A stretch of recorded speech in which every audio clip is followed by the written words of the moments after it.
us all together. Lord, we gather in your name as children of a sovereign God. Forever we proclaim, to God be all glory. Well, good morning. How you doing? It is Tuesday, February the 18th, 2025. Welcome to episode 233 of The Thinking Theologian. So today we are in Numbers 16 and 17. The title of today is Stay Away from Wicked and Rebellious Leaders. The focal scripture is in Numbers 16:26, and this is what it says. He warned the community, get away now from the tents of these wicked men. Don't touch anything that belongs to them, or you'll be swept away because of all their sins. And so knowing whom to follow can be easy to figure out. At other times, it can be difficult because what they say sounds good. And so sometimes, knowing that people are bad leaders are easy, and other times it's difficult because they're like, hey, I agree with that. What they're trying to say is a good thing, and things are going on. And so distinguishing between good leadership and wicked leadership is a skill that must be learned. And so in the book of Numbers, leadership keeps being a major focal point of what good leaders are, how good leaders look, of what's taking place. And it's something that often is missed in biblical settings today, especially in church settings, is that they don't follow biblical leadership. They follow skills of things they think they want from people instead of following biblical leadership. And today we're going to see how you can maybe skilled to get people on your side, but doesn't mean you're being good in biblical leaderships. And so this is especially true amongst God's people. And so that learning between good and bad leadership is a skill that must be learned. And this is true against God's people, especially in church settings and how things go, and selecting leaders of how that looks. And so sometimes you can have people rise up with wicked intentions that want power more than humble submission to God.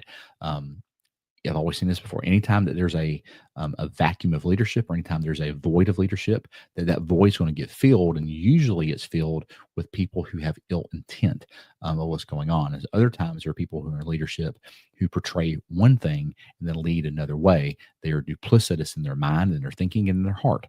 And so it becomes very apparent that they can interview well.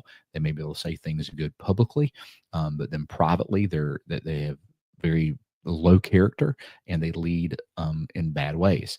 And this happens from the top of leadership and even in mid-management of leadership, of how that goes. Because when you allow bad things to happen and you allow wicked and rebellious people to make decisions, it continues just to foster that environment. And so we need to be aware of that. And so again, you could have, sometimes you have people rise up with wicked intentions who want more power than humble submission to God. Other times you have humble leaders who desire to please the Lord, but don't have the personality you prefer. They're like, hey, this guy don't have a really good leadership personality, so I don't want to follow him. And so you'll gravitate towards somebody who may have a better personality, but have terrible leadership qualities. Even though they may give you certain things you want, you'll make sacrifices on it because you prefer the personality over anything else. And that's a problem. And many people make decisions based off of personality instead of biblical leadership principles. And that continually affects people in the Bible and us today in the local church setting, and even in other organizations that need to have biblical leadership. And so this is what happens in today's reading. You have a group of men who rebel against Moses' leadership. They're like, hey, we don't like what Moses is doing. We don't like where he's taken us. Things that are happening, we don't like it, so we're going to get rid of it. So these men were unhappy and thought Moses was a bad leader who needed to be replaced. And so they rebel, like, hey, we need to replace Moses. We need to go after him and replace him. And so they accused him of trying to rule over them and taking things from them, even though it wasn't true. And so, however, the truth is that these men had wicked hearts. And that's what the Bible tells us here, is that they have wicked hearts. Because even in our focal verse, we see that where it says in there, he warned the community, get away now from the tents of these wicked men. They had wicked intents. They had wicked intent. They had wicked hearts, and don't touch anything that belongs to them or be swept away because of their sin. Like, don't even be around them because of what they're doing. And so they wanted, they wanted power instead of serving the Lord. They wanted to take over. They didn't like the way certain things were going. And so their punishment, along with others, was being swallowed up by an opening in the ground. Then a plague hit the rest that followed them. And so not only were the people who were bad, rebellious leaders, were they punished, but also the people that followed them were punished. And so the point of today's reading is that bad leadership will always find a way to the top.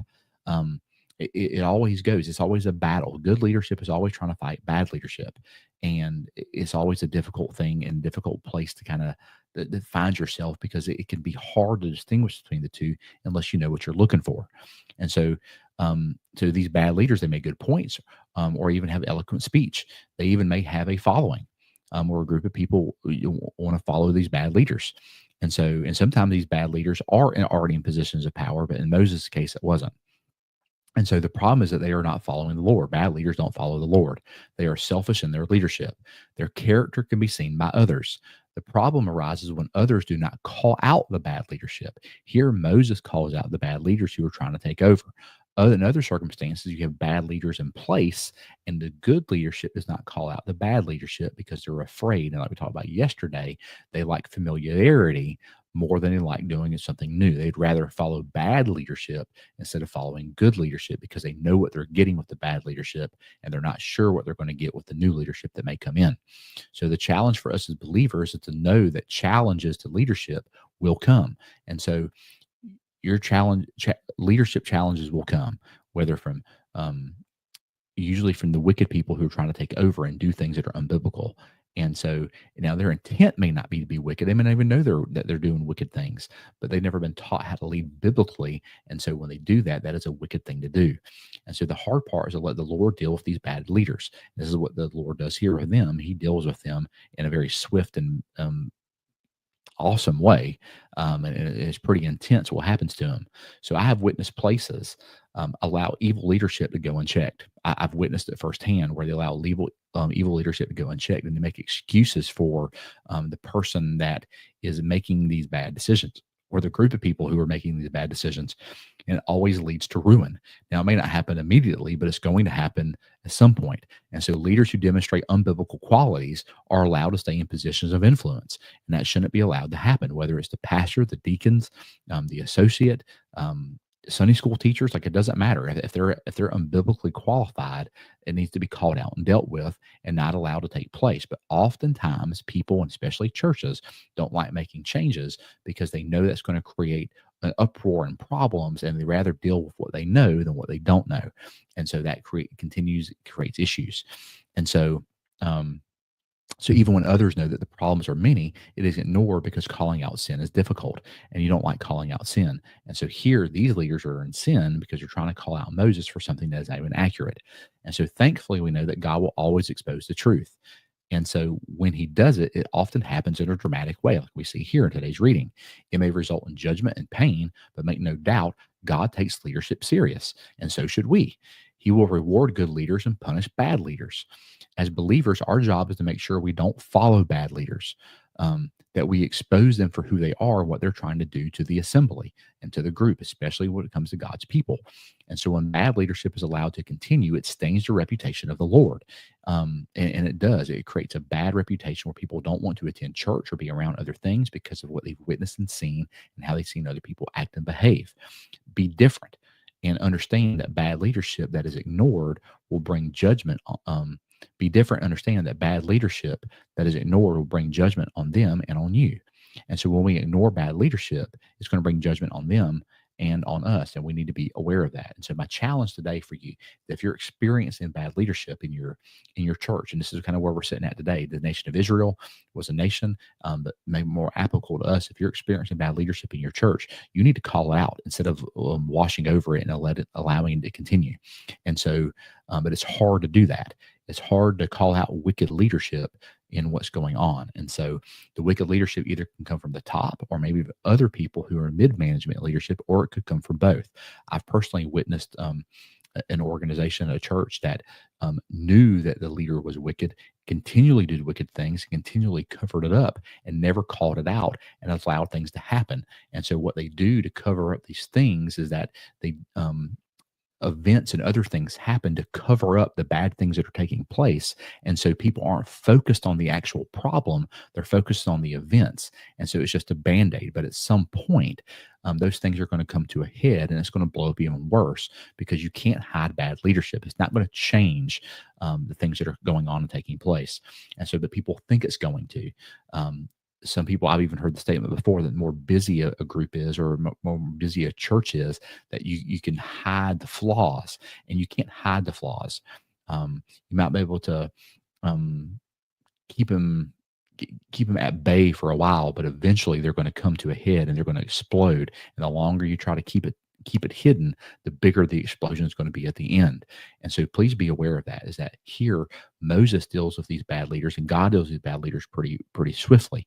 But you need to understand in your setting that bad leadership needs to be dealt with. So maybe it's a person at the top, maybe the pastor is a bad leader and he's doing unbiblical things. It needs to be called out. Maybe there are deacons or other people in the church leadership who are not doing what God's called them to do and holding people accountable. Because remember, it is not about when we're leading, it's not about the local church. It's about God's character and holiness, that we're to go after that to make sure that God is protected in what it's doing. And even if that means in the transparency that things look bad for a season, God will work it out in the end. But if you cover things up, it creates more of a problem. And that's what a lot of people think they like to do. So they hide away. They ignore the wicked and rebellious leaders instead of calling out the wicked and rebellious leaders, when eventually it's going to come to an end and it's going to be a major problem. Understand, God takes leadership serious. He takes it serious in a very big way. He judges leaders in a more harsh way and in a more comprehensive way because he expects more. And even as church members, even if you're not in leadership, you have an expectation. And the Bible shows us biblical qualities of what leaders should look like. And if they're not following those, they should be called out for it. Look in 1 Timothy, 2 Timothy, and Titus, and look at the expectations for leaders. Look at the examples of Paul and of Peter and of different leaders in the church, of how the expectations should look, and ultimately look to Jesus of how he led, because he's our ultimate example. And so we can't make excuses. We can't say, oh, they're just a person or they make mistakes. Yes, we all make mistakes. I make mistakes. You make mistakes. But there also needs to be an understanding of making mistakes and habitual attitude of mistakes. Just like if a person is continually rude and hateful and mean and it treats people a certain way, that is a character issue that goes against biblical leadership in the church, and it must be addressed. Because if not, then not only will that person be held accountable, but the people who allow it to happen will also be held accountable. And that is not a place of judgment you want to be in. So I know today was a little bit longer, but a very important thing for us to understand how biblical leadership looks and how it must be addressed, and how we need to stay away from wicked and rebellious leaders, because they will show up. Either they're already in charge, or sometimes they will try to force their way in charge, as we see here in today's reading. So tomorrow we'll be in Numbers 18 through 20.